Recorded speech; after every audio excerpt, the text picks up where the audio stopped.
తాకట్టులో ఉన్న బంగారాన్ని విడిపించి ఆ రోజున్న మార్కెట్ ధర కట్టి మిగిలిన డబ్బును మీకు అందిస్తుంది ఎస్వీఎస్ గోల్డ్.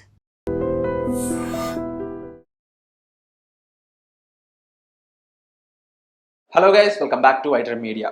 HbA1c ఈ టెస్ట్ గురించి, ప్రొసీజర్ గురించి చాలా మంది అడుగుతున్నారు కదా. సో దీని గురించి క్లియర్గా మనం తెలుసుకోవడానికి రైట్ నౌ అపోలో హాస్పిటల్కి వచ్చామన్నమాట. ఇక్కడ రవిశంకర్ ఎరుకులపాటి సార్ ఉన్నారు, సీనియర్ ఎండోక్రైనాలజిస్ట్.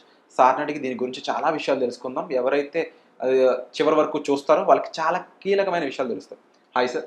హలో అండి. సో HbA1c టెస్ట్ ఇది అసలు ఎప్పుడు చేస్తారు, ఎలాంటి వాళ్ళకి చేస్తారు, చేశాక ఎలాంటి టెస్ట్లు వస్తూ ఉంటాయి, అంటే రిజల్ట్ ఎలా విధంగా వస్తూ ఉంటుంది, దీని మీద రకరకాల డౌట్స్ ఉన్నాయి ఆడియన్స్కి. దీని గురించి కాస్త ఎక్స్ప్లెయిన్ చేస్తాను. HbA1c అంటే గ్లైకేటెడ్ హిమోగ్లోబిన్. ఈ టెస్ట్ అనేది డయాబెటీస్ స్క్రీనింగ్ కోసం వాడచ్చు, అలానే డయాబెటీస్ మానిటరింగ్ కోసం కూడా వాడచ్చు. అంటే బ్లడ్ షుగర్ లెవెల్స్ ఎలా ఉన్నాయని చెప్పి మానిటర్ చేసుకోవడానికి కూడా వాడచ్చు. ఈ టెస్ట్ అసలు ఎందుకు చేస్తారు అని కనుక చూసినట్లయితే, మనకి బ్లడ్ షుగర్ లెవెల్ చెక్ చేసుకున్నప్పుడు ఆ సెకండ్లో బ్లడ్ గ్లూకోజ్ ఎంత ఉందో మాత్రమే తెలుస్తుంది. Last 2 to 3 months sugar average తెలుసుకోవాలి అని అంటే వాడేటువంటి టెస్ట్ని మనం HbA1c అని చెప్తూ ఉంటాం.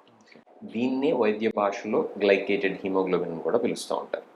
ఈ గ్లైకోజిలేటెడ్ హిమోగ్లోబిన్ అసలు ఎలా పనిచేస్తుంది ఆ టెస్ట్ అనే విధానం కనుక చూసినట్లయితే, మన బాడీలో రెడ్ సెల్స్ అని ఉంటాయి, తెలుసు కదా. బ్లడ్లో రెడ్ బ్లడ్ సెల్స్ ఉంటాయి, ఎర్ర రక్త కణాలు అని చెప్తూ ఉంటారు.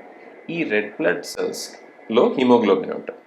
మన బ్లడ్లో ఉండేటువంటి గ్లూకోజ్ ఏదైతే ఉందో అది వెళ్ళి ఈ రెడ్ సెల్స్కి అటాచ్ అవుతూ ఉంటుంది, హిమోగ్లోబిన్.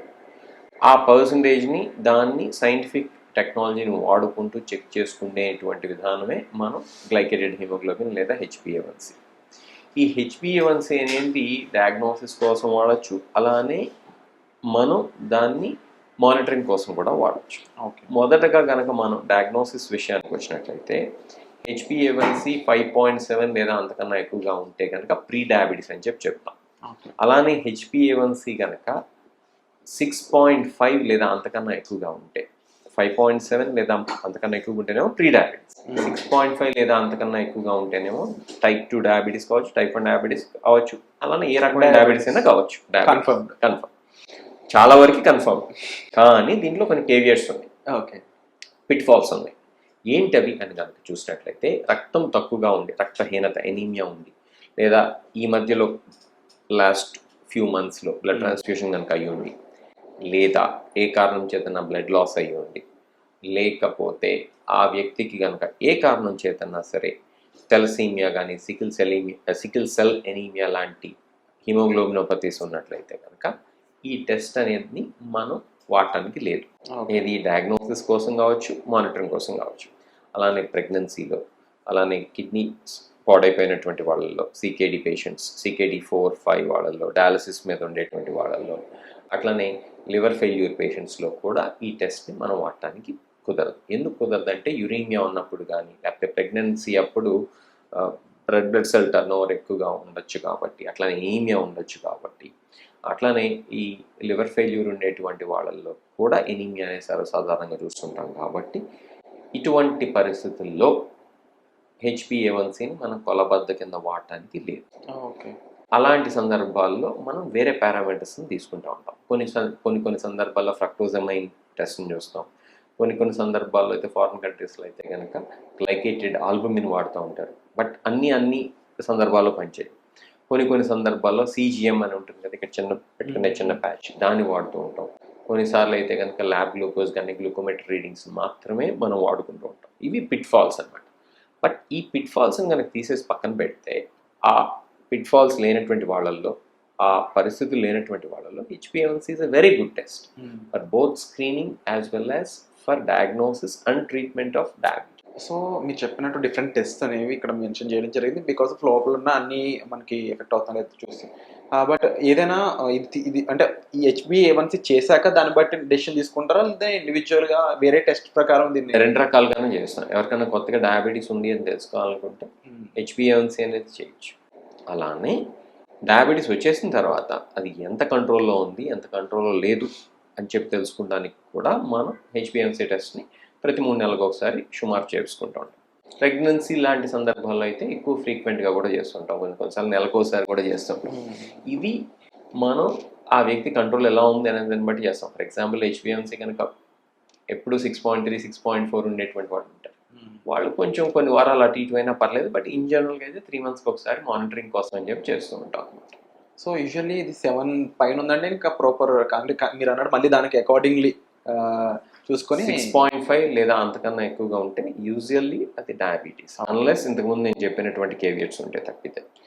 సో మనకి గైడ్ లైన్స్ ప్రకారం, ఏడిఏ గైడ్ లైన్స్ ప్రకారం ఏంటంటే HbA1c అనేది ఇన్ జనరల్ ఒక నార్మల్ అడల్ట్ ఇండివిజువల్లో 7 కన్నా తక్కువగా ఉంచుకోవాలి. ఏది షుగర్ కంట్రోల్ సరిగ్గా ఉంది అని చెప్పుకోవడానికి, ప్లస్ ఆ కాంప్లికేషన్స్ ఏవైతే ఉన్నాయో డయాబెటీస్ వల్ల వచ్చేవి, ఆ కాంప్లికేషన్స్ రాకుండా చూసుకుంటాం కోసం వచ్చేవి.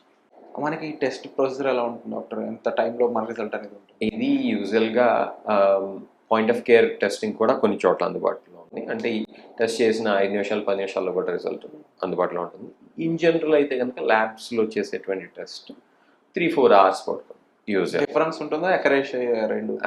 ఇన్ జనరల్ స్టాండర్డైజ్డ్ మెథడాలజీ కనుక వాడుకుంటారు కాబట్టి చాలా ల్యాబ్స్లో స్టాండర్డైజే వస్తుంది. కాకపోతే చాలా ల్యాబ్స్లో ఎక్కడైతే స్టాండర్డైజేషన్ ఉండదో, ఎక్కడైతే క్వాలిటీ కంట్రోల్ సరిగ్గా ఉండదో, ఎక్కడైతే సరైనటువంటి కిట్ ఎస్ఏస్ వాడరో అక్కడ ప్రాబ్లమ్స్ వస్తాయి. అందుకే మనం స్టాండర్డ్ ల్యాబ్స్లో మాత్రమే ఈ టెస్ట్ చేయించుకోవాల్సి ఉంటుంది. ఉదాహరణకి వారంలో ఒక్క టెస్ట్ లేదా కనీసం 2 tests అయినా కూడా లోకల్ ల్యాబ్స్లో, చిన్న చిన్న ల్యాబ్స్లో, క్వాలిటీ కంట్రోల్ లేనటువంటి ల్యాబ్స్లో, పెద్ద ల్యాబ్స్ అయినా కూడా క్వాలిటీ కంట్రోల్ కానీ సరిగ్గా మెయింటైన్ చేయకపోతే అటువంటి ల్యాబ్స్లో ఈ HbA1c లాంటి రిపోర్ట్స్ తప్పు వచ్చేటువంటి అవకాశం ఉంటుంది. మేము చూస్తూనే ఉంటాం. మళ్ళీ రిపీట్ చేపిస్తే మా ల్యాబ్లోనో లేకపోతే బయట స్టాండర్డ్ ల్యాబ్స్లో వేరే చోట్లైనా సరే అప్పుడు ఆ ఒరిజినల్గా వాళ్ళు లోకల్ ల్యాబ్లో చిన్న చితక ల్యాబ్స్లో చేసినటువంటి రిపోర్ట్ తప్పు అనేటువంటి విషయం మాకు దాని ద్వారా తెలుస్తుంది. సో పేషెంట్స్ ఇక్కడ కూడా కొంచెం జాగ్రత్త పడాలి. ఎప్పుడైనా సరే స్టాండర్డ్ ల్యాబ్లో చేయించుకుంటే మంచిది. అలానే ఈ శాంపుల్ ఫాస్టింగ్లో ఇవ్వాలి అనేటువంటి ఒక మిస్కన్సెప్షన్ ఉంది. ఇది ఫాస్టింగ్లో చేయాల్సినటువంటి టెస్ట్ కానే కాదు.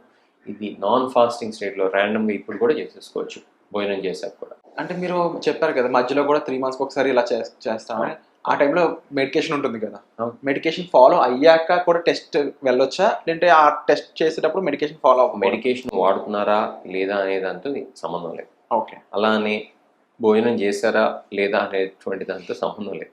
HbA1c టెస్ట్ అనేది లాస్ట్ 2 to 3 months షుగర్ యావరేజ్ని మనకు తెలియజెప్తుంది కాబట్టి మనం ఎప్పుడైనా చేసుకోవచ్చు. Okay. It really doesn't matter whether you're taking tablets or not, whether you had your meals or not. You can just do the test. So ఫైనల్గా ఇలాంటి test చేయించుకోవాలని ఒక కామన్ ఆడియన్స్ తెలుసుకోవాలంటే వాళ్ళకి ఎలాంటి సిమ్టమ్స్ వస్తున్నప్పుడు కొంచెం దీనికి వెంటనే ఆప్ట్ అవ్వడం బెస్ట్ అంటే? మనకి strong family history of diabetes ఉన్నా, మనం ఊబకాయం లాంటి సమస్యల నుంచి బాధపడుతున్నా, బ్లడ్ ప్రెషర్ లాంటి సమస్యలు ఉన్నా, స్మోకింగ్ హిస్టరీ ఉన్నా, అట్లానే మనకి సిమ్టమ్స్ ఏమన్నా ఉన్నా. సిమ్టమ్స్ అంటే ఏంటి? ఆస్మాటిక్ సిమ్టమ్స్ అని చెప్తాం. అంటే దప్పిక ఎక్కువగా ఉంటాం, యూరిన్కి ఎక్కువగా వెళ్ళాల్సి రావటం, అట్లానే రాత్రిళ్ళు నిద్రలో యూరిన్ కోసం ఎక్కువసార్లు లెగవాల్సి రావటం, ఇలాంటి సిమ్టమ్స్ ఉన్న సైన్స్ ఉన్నా మనం చేయించుకోవాలి. అవే కాకుండా దెబ్బలు సరిగ్గా తగ్గకపోతున్నా కూడా మనం డయాబెటీస్ ఉందని చెప్పి సస్పెక్ట్ చేయాల్సి ఉంటుంది. అట్లానే అన్డ్యూ టైర్డ్నెస్, అన్ఎక్స్ప్లెయిన్ టైర్డ్నెస్ ఉన్నా, అట్లానే మనకు తెలియకుండానే బరువు కనుక కోల్పోతున్నా కూడా మనం చేయాల్సి ఉంటుంది. అలానే ఇదివరకు ప్రీ డయాబెటీస్ ఉన్నా, పాలిసిస్టిక్ ఓవేరియన్ సిండ్రోమ్ లాంటి డయాగ్నోసిస్ ఉన్నా కూడా మనం ఈ టెస్ట్ని చేయించుకోవాల్సి ఉంటుంది. ఈ టెస్ట్ కానీ లేకపోతే ఫాస్టింగ్ అండ్ ఇది 2 hour post prandial meal glucose test కానీ వీటిని వాడుకుని మాత్రమే మనం డయాబెటీస్ డయాగ్నోసిస్ని చేస్తాం. కాబట్టి ఏదో ఒక టెస్ట్ అయితే కనుక కంపల్సరీ చేసుకోవచ్చు. Thank you so much doctor. Again lot of doubts ఉన్నాయి, దాన్ని ఓపిక్గా మాకు సాల్వ్ చేసి మాకు ఆన్సర్ ఇచ్చినందుకు thank you so much. My pleasure. And for more videos, Please subscribe to iDream. Please subscribe to iDream. Please subscribe iDream. And please subscribe to iDream. For more videos, subscribe to iDream. please like, share and subscribe to the channel. Congratulations, iDream. Subscribe to iDream. Subscribe to iDream. So subscribe to iDream Media. iDream ki iDream team andarki huge congratulations. Please subscribe iDream Media. Please subscribe to iDream. Subscribe iDream. Please subscribe to iDream. iDream అంటే నా కళల channel subscribe చేసుకున్న నోరు తిరుగుతలేదు, మీరైతే గంట గుర్తు కొట్టండి. For more such videos, please subscribe to iDream. Subscribe to iDream. Please subscribe to iDream. Please subscribe iDream Media. Please do subscribe to iDream. Please subscribe to iDream Media. For best entertainment and information, please subscribe iDream. And don't forget to subscribe to iDream.